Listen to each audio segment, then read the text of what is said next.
ఈ రోజు పొరలేసిలో ఏం జరిగిందో క్లుప్తంగా తెలుసుకుందామా. మహా వచ్చి చక్రితో మాట్లాడుతుంటుంది. మన పెళ్లి అన్నారు, మళ్ళీ ఫంక్షన్ అన్నారు, రేపు ఇంకేదైనా అంటారు, నేనైతే దానికి రెడీగా లేను. మన పెళ్లి అంటే పెళ్లి కాదు, పెళ్లి అంటే ఇది కాదు, పెళ్లి అంటే అంతా జరుగుంటారా, అంటే తలంబ్రాలు వేయాలా, మూడు ముళ్ళు వేయాలా, ఇదంతా జరుగుంటారా, ఇదంతా కాలేదు కాబట్టి ఇది పెళ్లి నేను ఒప్పుకోవట్లేదు అని చెప్పేసి మాట్లాడుతుంది.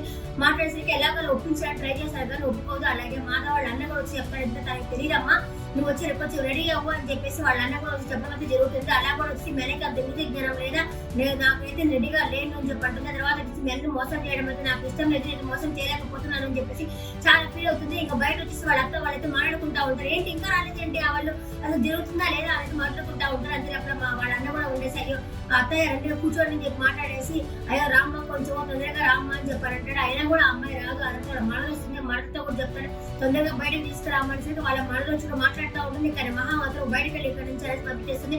ఆ అమ్మాయి కూడా రాదు, అమ్మాయి వచ్చినప్పుడు ఏమవుతారు, అమ్మాయి మెడబడి తోసి పని చేస్తుంది అని చెప్పి చెప్తుంది. ఆ తర్వాత బయటకు వచ్చి చెప్తుంది ఎవరు పిలిచినా అమ్మ రావట్లేదని చెప్పంటుంది. ఇంకా వాళ్ళ మేనత్త వాళ్ళ పెళ్లి అవుతుందా లేదా అనేసి వాళ్ళైతే మాట్లాడుకుంటా ఉంటారు. ఇంకా రేపు ఏం చెప్తుందంటే చెప్తుంది అనమాట, నాకైతే ఆ పెళ్లి అనేది ఇష్టం లేదు అని చెప్పేసి వాళ్ళ అన్నకైతే చెప్తుంది అనమాట. ఇది జరిగింది, నచ్చిందని అనుకుంటున్నా. మళ్ళీ కలుస్తాను, బాబాయ్.